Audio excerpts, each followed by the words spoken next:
YouTube channel, and today we are going to discuss the fourth reaction of the chapter, reaction of metal with another metal salt. ठीक है, metal किसी दूसरे metal के salt के साथ यानी कि किसी दूसरे मेटल के कंपाउंड के साथ कैसे रिएक्ट करता है, आज हम वो डिस्कस करने वाले हैं. ये रिएक्शन बिल्कुल आपकी ना, जो हमने रिएक्शन डिस्कस करी थी ना मेटल विद एसिड, तो उसके साथ बिल्कुल मतलब सिमिलर है. अब देखो यहाँ पे मैं क्या कर रही हूँ, मैंने कोई मेटल लेनी है ए.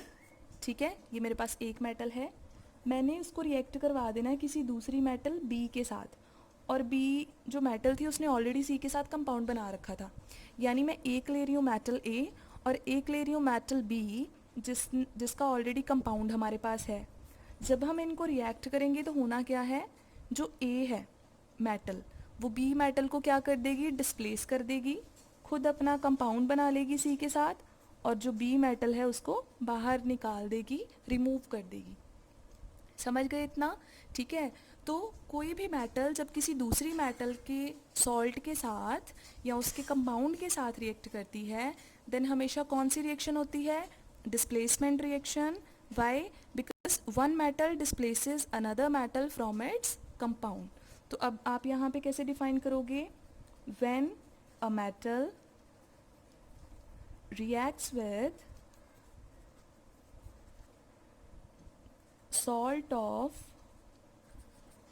another metal,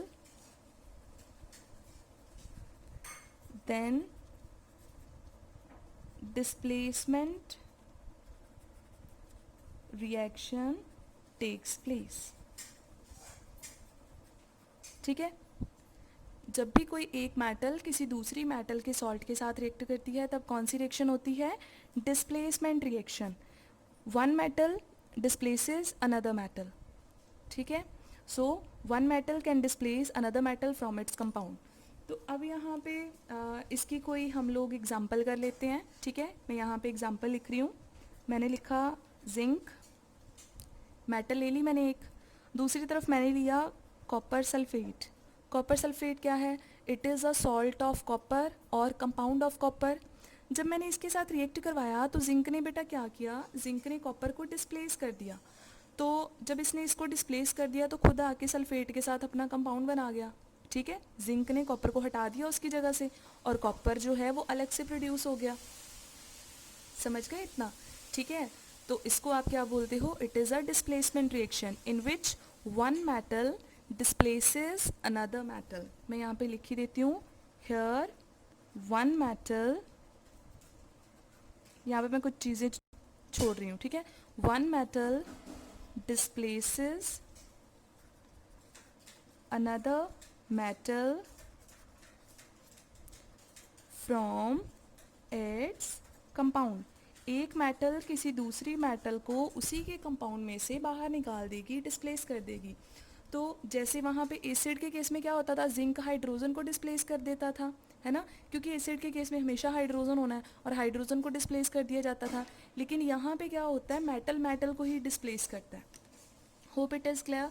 ठीक है, अब यहाँ पे बात आती है, क्या कोई भी मेटल किसी को भी डिस्प्लेस कर देगी? ठीक है, तो अब मैं जैसे यहाँ पे लिख दूँ आपको कि कॉपर मैंने लिया और मैंने जिंक सल्फेट के साथ रिएक्ट करवाया, तो क्या बनेगा?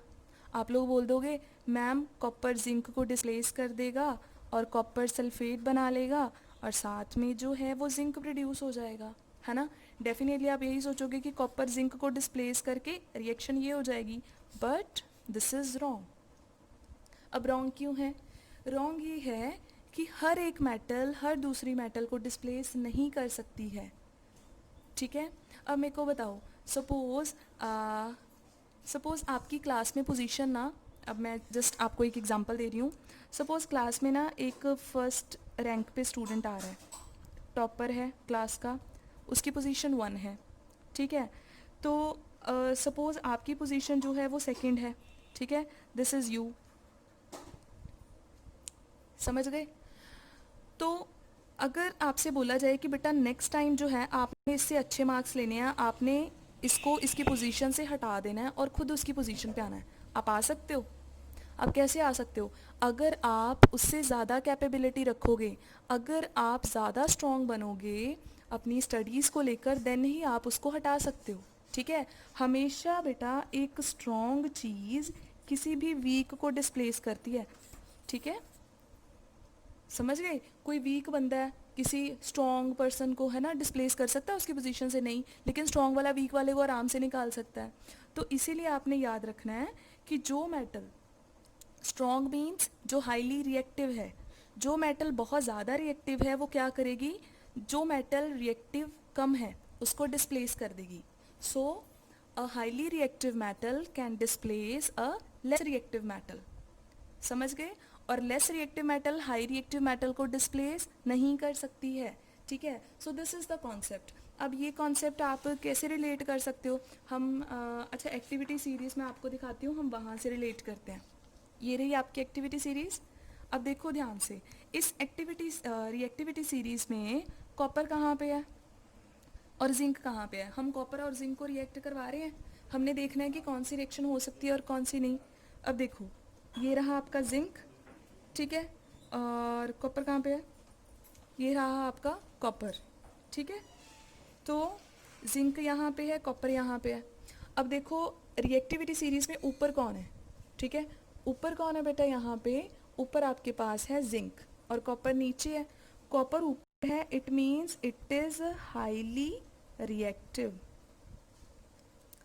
और कॉपर नीचे है, इट इज़ लेस रिएक्टिव। जो मेटल ऊपर होगी वो ज़्यादा रिएक्टिव होगी, जो मेटल नीचे होगी वो लेस रिएक्टिव होगी। तो highly reactive metal less reactive metal को डिस्प्लेस कर सकती है। इसका मतलब जिंक कॉपर को डिस्प्लेस कर सकता है, लेकिन कॉपर जिंक को डिस्प्लेस नहीं कर सकता। So according to reactivity series आपको ये चीज़ याद रखनी है। अब देखो, फर्स्ट रिएक्शन में मैंने क्या किया था, यहाँ पे जिंक ने कॉपर को डिस्प्लेस कर दिया, यहाँ पे कॉपर था। अब कॉपर जिंक को डिस्प्लेस नहीं कर सकता, reason because copper is less reactive, because copper is less reactive. वो लेस रिएक्टिव है, इसीलिए वो जिंक को डिस्प्लेस नहीं कर पा रहा। इतना समझ में आ गया होगा? तो इसका मतलब कोई भी रिएक्शन होगी या नहीं होगी, आप रिएक्टिविटी सीरीज़ की हेल्प से आराम से डिसाइड कर सकते हो। ठीक है जी, तो अभी मैं आपको ना एक क्वेश्चन देती हूँ, आप मेरे साथ साथ सॉल्व करो। ठीक है, अब मैं देखूंगी कि आप कर पाते हो या नहीं। ठीक है, आप लिखोगे कॉपर और साथ में लिखोगे सिल्वर नाइट्रेट। हाँ जी, बताओ रिएक्शन हो जाएगी या नहीं होगी? ध्यान से सोचो एक बार। पूरी रिएक्शन में देखो, कॉपर मेटल है और सिल्वर का हमने क्या यूज़ किया है? सॉल्ट। इसको हम लोग क्या बोलते हैं? Silver nitrate. ठीक है, जब आप कॉपर को सिल्वर नाइट्रेट के साथ रिएक्ट करवाओगे तो रिएक्शन होगा या नहीं होगा? तो हम रिएक्टिविटी सीरीज़ देख लें, कॉपर और सिल्वर कहाँ पे लाई करते हैं। तो ये रही आपकी रिएक्टिविटी सीरीज़। अब देखो ध्यान से, कॉपर कहाँ पे है? ये रहा। सिल्वर कहाँ पे है? ये रहा। कॉपर यानी कि सिल्वर जो है वो कॉपर के बाद में आ रहा है। अगर आपका सिल्वर कॉपर के बाद में आ रहा है तो इसका मतलब बात तो यहीं पे क्लियर हो गई। ठीक है, बात कैसे क्लियर हो गई? जो आपका सिल्वर है वो लेस रिएक्टिव है और जो आपका कॉपर है वो मोर रिएक्टिव है। समझ गए? तो more reactive metal less reactive metal को डिस्प्लेस कर सकती है, यस कर सकती है। तो इसका मतलब so it means a more reactive metal can displace a less reactive metal. तो इसका मतलब रिएक्शन हो सकता है, डेफिनेटली हो सकता है। कॉपर क्या करेगा? सिल्वर को डिस्प्लेस कर देगा, वो बना लेगा कॉपर नाइट्रेट और साथ में बन जाएगा सिल्वर। क्लियर हो गया बेटा? तो ऐसे करके आप इजीली डिसाइड कर सकते हो कि डिस्प्लेसमेंट रिएक्शन हो सकता है या नहीं हो सकता। ठीक है, तो इसीलिए मैंने यहाँ पे थोड़ी सी स्पेस जो है वो छोड़ी थी। ठीक है, यहाँ पे स्पेस मैंने क्या छोड़ी थी? Here one metal which is more reactive, a metal which is more reactive displaces another metal which is less reactive. ठीक है, सो जब भी कोई भी मेटल किसी दूसरे मेटल के सॉल्ट के साथ रिएक्ट करती है तो रिएक्शन तभी हो सकता है if the metal is highly reactive than the another metal. ठीक है, तो आपने ये याद रखना है, फिर कभी भी कोई भी प्रॉब्लम नहीं होगा, आप इजीली जो है रिएक्शन लिख सकते हो। क्लियर हो गया? अब कोई एक और प्रॉब्लम दूँ? अच्छा, एक क्वेश्चन डिस्कस करते हैं, ठीक है।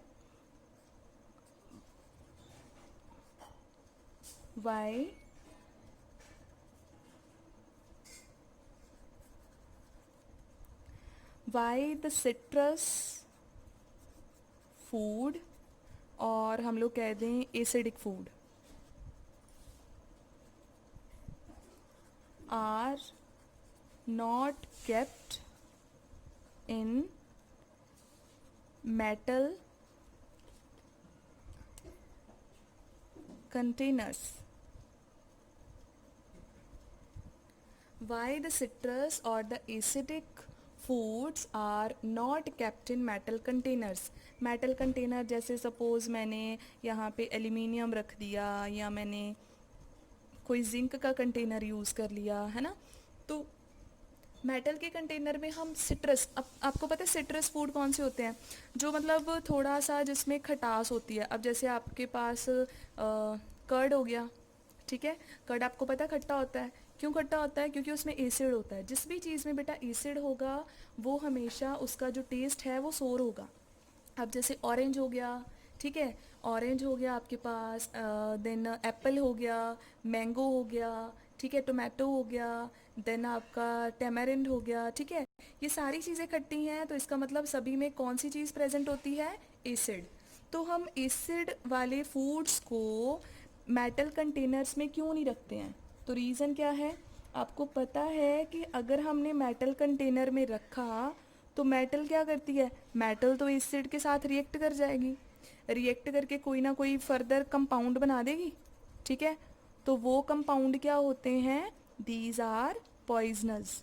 तो अगर हम खाएंगे तो हमें नुकसान हो सकता है, ठीक है। तो इसीलिए हम कोई भी ऐसी चीज़ जो सोर एंड टेस्ट है उसको मेटल के कंटेनर में प्रिजर्व करके नहीं रखते हैं। अब जैसे आप घर पे अचार डाला जाता ना, तो उसको प्लास्टिक के कंटेनर में स्टोर करके रखा जाता है, मेटल के कंटेनर में नहीं रखते हैं। मेटल कंटेनर में रखोगे तो वो उसके साथ रिएक्ट कर जाएगा, ठीक है। अब बेटा कौन सी मेटल एसिड के साथ रिएक्ट करती है और कौन सी नहीं? तो आपको पता ही है कि जो एसिड है, एसिड में क्या होता है, जैसे मान लो HCl ले लेती हूँ, एसिड में हाइड्रोजन होता है।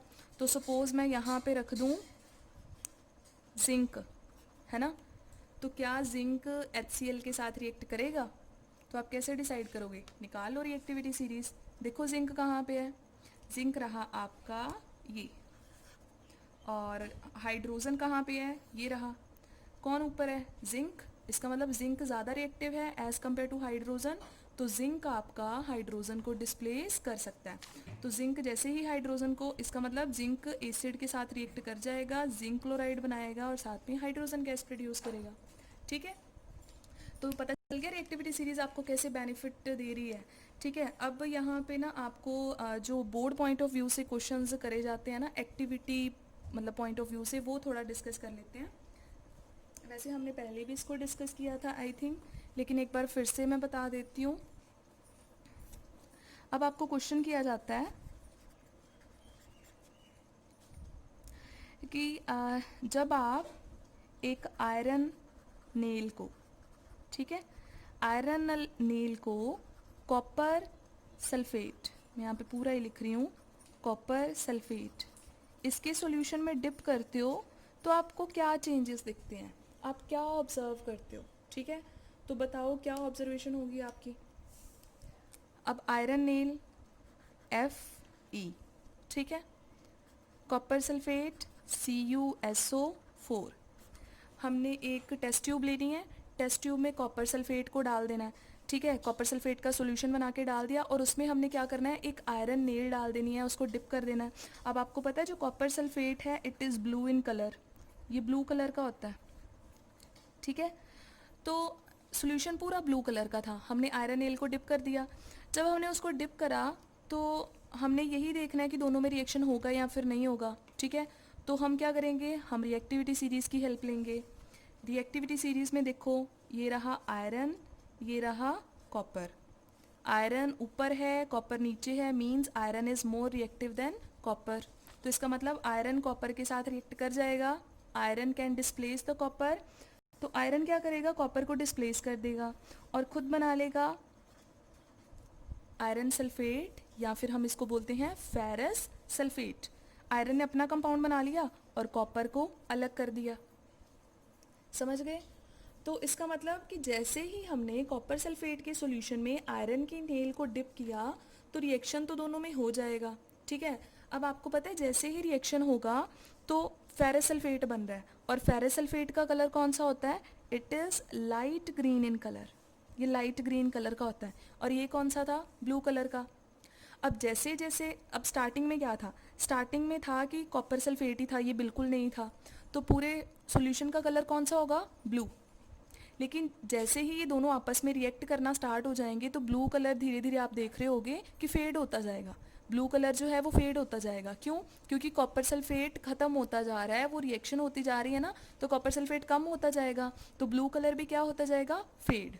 और दूसरी तरफ से आप देखोगे कि ग्रीन ग्रीन कलर आना जो है सॉल्यूशन में स्टार्ट हो गया, लाइट ग्रीन कलर। ठीक है, तो उसका मतलब ये है कि फेरस सल्फेट बनना स्टार्ट हो गया। तो आपकी ऑब्जर्वेशन क्या होंगी, पहली ऑब्जर्वेशन होगी जो ब्लू कलर है, blue colour of copper sulphate, वो क्या हो जाएगा, फेड हो जाएगा, फेड्स अवे। एक चीज़ तो ये देखोगे। दूसरी लाइट ग्रीन कलर है ना, दूसरी चीज़ क्या होगी, light green colour starts appearing, धीरे धीरे ग्रीन कलर जो है वो अपीयर होना स्टार्ट हो जाएगा। ठीक है, और उसके बाद में और कोई चेंज आएगा, और चेंज ये आएगा बेटा, आप देखो कॉपर बन रही है, कॉपर का कलर पता ना कैसा होता है, वो थोड़ी ब्राउनिश इन कलर होती है, रेडिश ब्राउन इन कलर। तो जैसे ही नई कॉपर बनती जाएगी वो क्या करेगी, जो हमने सॉल्यूशन में आयरन की नेल ऐसे डिप करके रखी होगी ना, उसके ऊपर डिपॉजिट होना स्टार्ट हो जाएगी। ठीक है, ये आपको मैं एक्सपेरिमेंटली ज़रूर करके बताऊंगी। तो जो हमने आयरन की नेल डिप करी होगी ना, आप देखोगे कि डिप करने से पहले वो बिल्कुल क्लीन थी। ठीक है, बिल्कुल शाइनी थी, क्योंकि हमने रब करके उसको डाला था। लेकिन जब हम उसको सॉल्यूशन में से निकालेंगे आफ्टर द रिएक्शन, तो आप देखोगे कि वो ब्राउन कलर की हो चुकी होगी। तो ब्राउन कलर की क्यों हुई, क्योंकि रिएक्शन के ड्यूरिंग कॉपर बन गया, copper is brown in colour, तो वो कॉपर कहाँ जाएगा, वो आयरन नेल के ऊपर डिपॉजिट हो जाएगा। तो थर्ड पॉइंट आप क्या ऑब्जर्व करोगे, brown colour copper deposit on iron nail, या फिर हम लोग कह देंगे कि iron nail, the colour of iron nail changes to brownish in colour. ठीक है, आपकी iron nail brown in colour हो जाएगी, और ब्राउन क्यों हो रही है मैंने रीज़न बता दिया, क्योंकि कॉपर बन रहा है और कॉपर डिपॉजिट होना स्टार्ट हो जाएगा। ठीक है, तो ऐसे करके एक्टिविटी के साथ आप इस रिएक्शन को रिलेट कर सकते हो। सो this is all about it. Hope अभी आप कोई भी मेटल का किसी भी दूसरी मेटल के साथ रिएक्शन डिसाइड कर सकते हो। ठीक है जी, after doing this lecture, this is all from my side, bye bye, thank you.